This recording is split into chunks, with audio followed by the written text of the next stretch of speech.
Hello chess friends and welcome to the Out of Chess channel and welcome back to the most exciting tournament of the year. Welcome back to the Norway Chess tournament in 2024. We're now already in the round 9 of the spectacular chess event and only one round will be played tomorrow, so it's really critical and heated moment of this tournament. And after 8 rounds of this event, the leader was Magnus Carlsen with a whole point more than Hikaru Nakamura.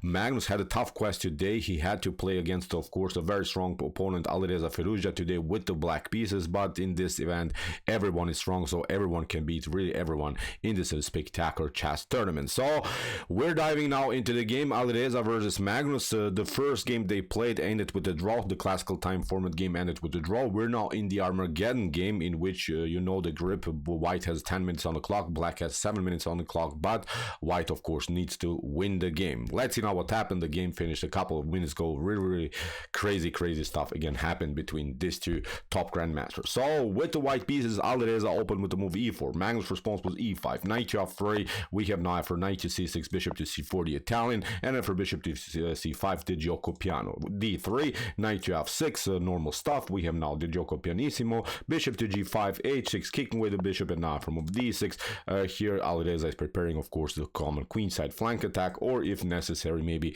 the central breakthrough with the move d4. We have a6, knight from b to d2, bishop to a7. Magnus keeps, of course, his bishop very powerful on this diagonal. Castling, queen to e7 by Magnus, and now b4 here by Alireza. Bishop to e6. Magnus competes, of course, against this powerful bishop. a4 by Alireza, expanding on the queen side, and now for king side castling, we have now bishop to d5. Very interesting choice by Alireza.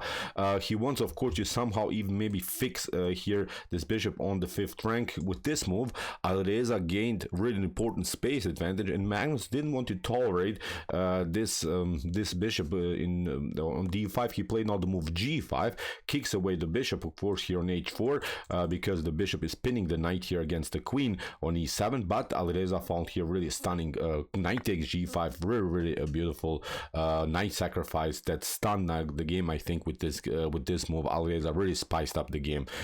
From this point on, I think the game becomes really a beautiful chess game. So what should black do? Here actually Magnus should have taken with h takes g5, bishop to g5, king to g7.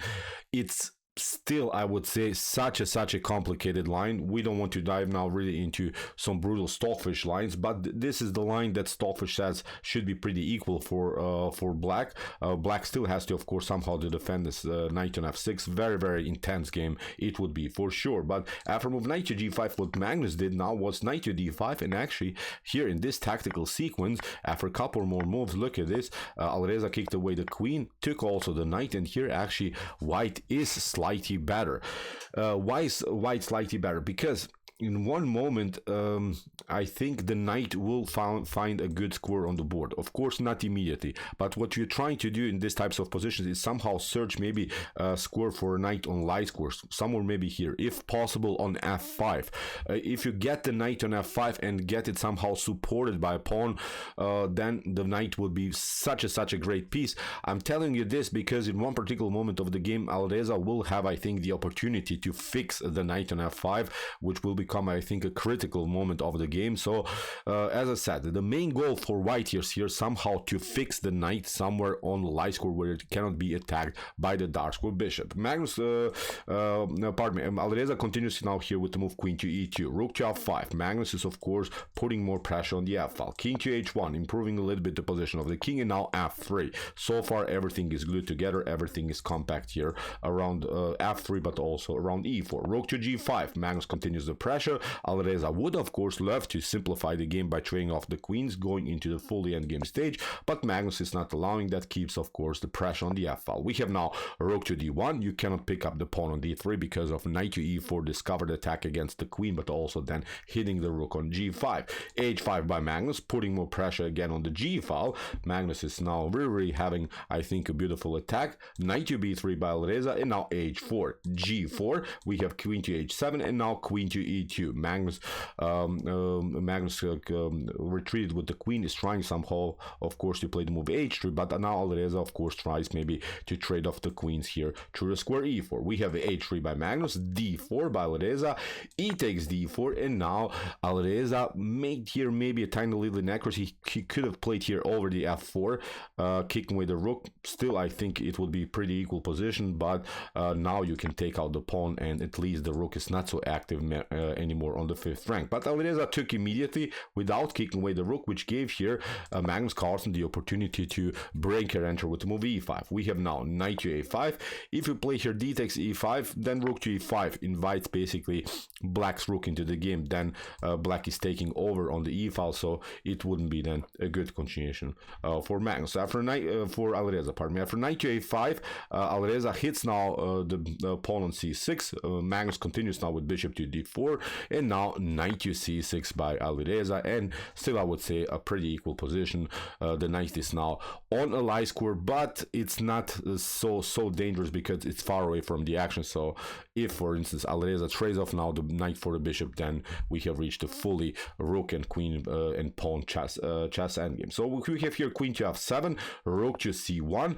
If you take, as I said, nothing spectacular happens. You can maybe even grab this pawn, but again, white would lose simply the battle on the e file. That's something that bothers, of course, here Alireza through the whole game. So that's why after queen to f7, rook to c1 by Alireza, we have now rook to g6, queen takes a6, Alireza grabbed the pawn. Now Magnus continues the pressure here on the f file, and now after queen to e2, now Magnus makes, I think, the first really important mistake in the game. He plays now the move rook to f3, and this is not good, because what you should do is first of all kick away here kick away the queen or maybe the rook from the defense of f3. For instance, if a rook to c2 happens, then white has some backrank problems because this pawn on h3 is not allowing here white's king to breathe. And then in a tactical sequence, then after rook to f3, queen to f3, after a couple of trades, you see you cannot pick up the bishop because you get checkmated. You would be forced to play something like this, but then after bishop to d4, again, it would be a draw. So that's why after queen to e2, Magnus played now the rushed rook to f3, and here Alireza had, I think, a huge opportunity to win the game. Maybe just for fun, pause the video and try to see now the winning idea here for white. As I mentioned, keep in mind that the idea that we have talked about, what is actually white's idea when we're playing a knight versus bishop endgame. So what is the basic goal? And I think Alireza had this chance, and unfortunately for the game, he missed his chance because I think Magnus would be destroyed if Alireza would have played this move.